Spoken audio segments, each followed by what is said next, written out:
Oke, assalamualaikum warahmatullahi wabarakatuh teman-teman. Kita ketemu lagi di channel yang sama, Tim Sukses. Dan kali ini akan membahas part 2 dari Bang Anto. Kita orek-orek nih kehidupannya Bang Anto. Kita pengen tahu, kepo lah sedikit, untuk sharing-sharing positif ya bagi teman-teman yang ini kategorinya ingin menikah. Kita belajar dari orang yang sudah menikah. Nih Bang Anto tadi di part 1 cerita bahwa umur waktu menikah itu 25 tahun dan sekarang sudah menjalani waktu 8 tahun masa pernikahan ya Kang. Nah tadi itu pasca menikah atau sebelum menikah,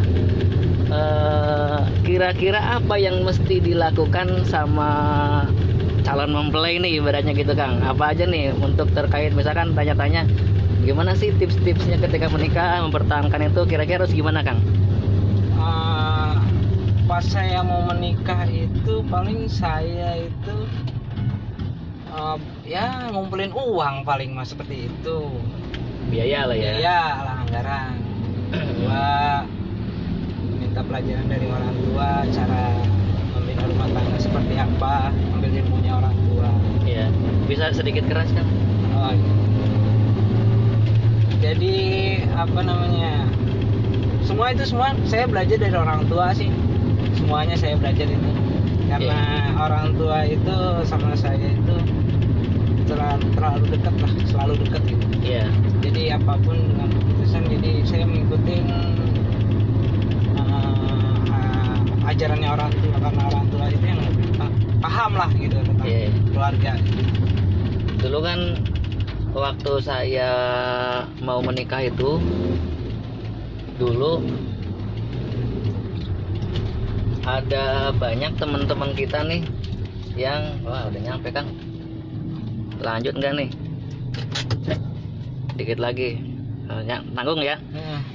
Nah dulu waktu saya menikah itu, sebelum menikah saya dikasih wejangan sama temen sama keluarga banyak banget tentang misalkan gini tipsnya cara mempertahankan rumah tangga misalnya gitu, kewajiban istri, kewajiban suami kita dikasih tahu semua. Nah dulu waktu Kang Anto gimana nih?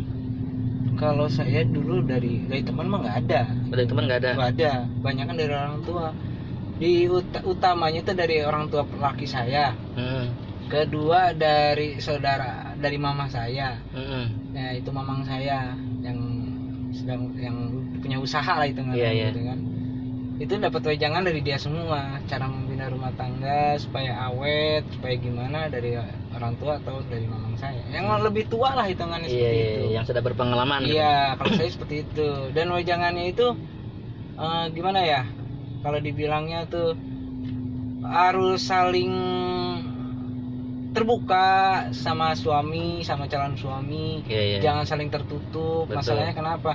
Dari kita tertutup itu nggak bakalan rumah tangga itu harmonis. Betul. Kalau saling tertutup, kalau saling terbuka tuh rumah tangga bakalan harmonis. Kenapa? Bakalan jadi keluarga yang panjang gitu lah, sampai kakek nenek kalau kita bisa terbuka sama antara suami dan istri gitu. Iya. Terus gini lagi, ada pertanyaan lagi. Apa namanya? Kan biasanya untuk terutama buat calon laki-laki ya, terutama buat laki-laki yang sebelum menikah itu biasanya suka galau masalah biaya nih. Biaya kadang-kadang dulu pengalaman saya nih Kang, jadi saya ini kan umur rumah tangganya baru 4 bulanan lah, 4 bulan. Nanya-nanya sama teman-teman nih, dulu biaya nikah berapa ya kira-kira gitu. Saya punya uang segini, kira-kira cukup apa enggak.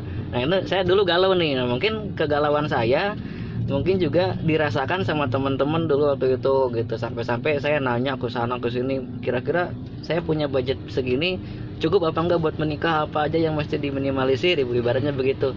Kang Anto dulu ngalamin begitu enggak? Kalau saya ada gitu, cuman dapat pelajaran ya dari mertua, calon mertua lah dulu tuh, pelajaran dari calon mertua. Kata orang tua istri ngomong, yang dicari nikah itu apa? Pertanyaannya. Iya, mewahnya apa? Mewahnya apa sahnya? Betul. Apa sunahnya yang dicari? Kalau emang saya sempat galau dulu. karena keadaan uang saya itu lagi menurun drastis gitu kan, benar-benar turun drastis.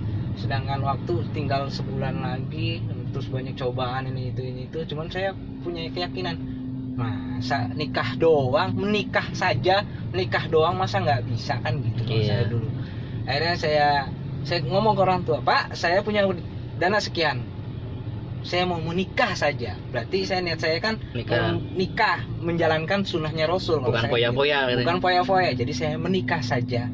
Yang penting dapat sahnya, udah dapat istri saya udah beres. Itu aja kalau saya mah. Nggak usah mikirin foya-foya. Toh foya-foya setelah nikah bisa kalau kita punya uang. Iya, betul. Gitu kan? Mau emang kalau kita rezekinya panjang, ada duitnya lebih, boleh kita adain resepsi gitu kan, buat foya-foya boleh. Cuman kalau emang dananya minim, cukup untuk menikah atau beli mas kawin sama seserahan, udah cukup itu aja. Itu jangan galau masalah itu mah. Kalau saya gitu, karena yang dicari nikah itu bukan foya-foyanya, yang dicari itu sahnya. Betul. Sama sunnahnya.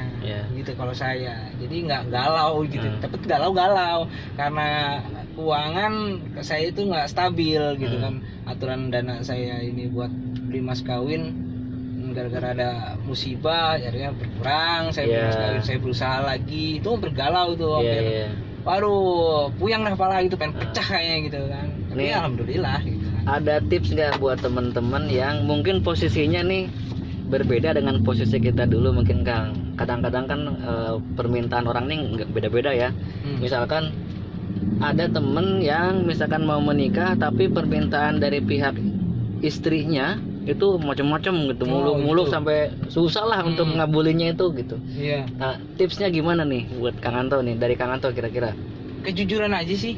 Terbuka ya? Terbuka. Saya bilang tadi yang pertama, kalau kita dari awal kita pacaran dan mengenal orang tuanya, kalau kita saling terbuka gitu kan, Pak, saya cuma ada segini, ya tujuan kita baik untuk mengikat ikatan silaturahmi antara keluarga bapak dan keluarga saya gitu kan. Jadi saya mau mengikat anak bapak, meminang anak bapak untuk menjadi istri saya. Nah, itu doang. Yang penting ada kejujuran. Betul. Jangan terlalu diforsil masalah biaya. Ibaratnya kayak gini lah, jangan terlalu sombong lah. Sombong boleh nanti kalau udah jadi gitu. Betul. Sombong sekarang jangan. Karena apa? Kita sombong sekarang, nanti kedepannya jadi belangsak, percuma kan gitu. Kita sekarang jangan sombong, kita ngomong ke orang tua perempuan bahwa kita niat tujuan untuk mengikat silaturahmi antara keluarga perempuan dan keluarga laki untuk meminang anaknya untuk menjadikan istri. Itu doang kalau saya. Jujur. Jadi jadi banyak pelajaran berharga nih dari Bang Anto. Pertama tadi itu jangan takut untuk menikah ya, jangan takut, yakin, kerja keras terus karena rezeki Allah yang ngatur dan rezeki nggak akan ketukar gitu. Terus poin yang keduanya, jujur kepada pihak calon suami atau calon istri, dan juga kepada orang tuanya, jujur kalau kita begini adanya gitu, jangan dibuat-buat. Soalnya kalau dibuat-buat juga kita juga yang repot pasti, gitu ya. Kedepannya kita yang repot. Pasti. Jujur apa adanya, berikan kejelasan bahwa kita hanya mampu sekian dan sekian gitu. Jangan sampai itu membebani kedua belah pihak gitu. Mungkin itu ya tipsnya dan pelajaran kita berharga hari ini. Oke, teman-teman, sementara itu dulu, nanti kita akan korek-korek lagi. Di season selanjutnya nih menarik banget pembahasan tentang menikah sebenarnya. Ini yang saya tunggu-tunggu nih, materi-materi seperti ini. Kita akan lanjut di season berikutnya bersama Bang Anto di sini. Oke, sekian dulu episode kali ini. Bila taufiq wal hidayah, wassalamualaikum warahmatullahi wabarakatuh. Waalaikumsalam.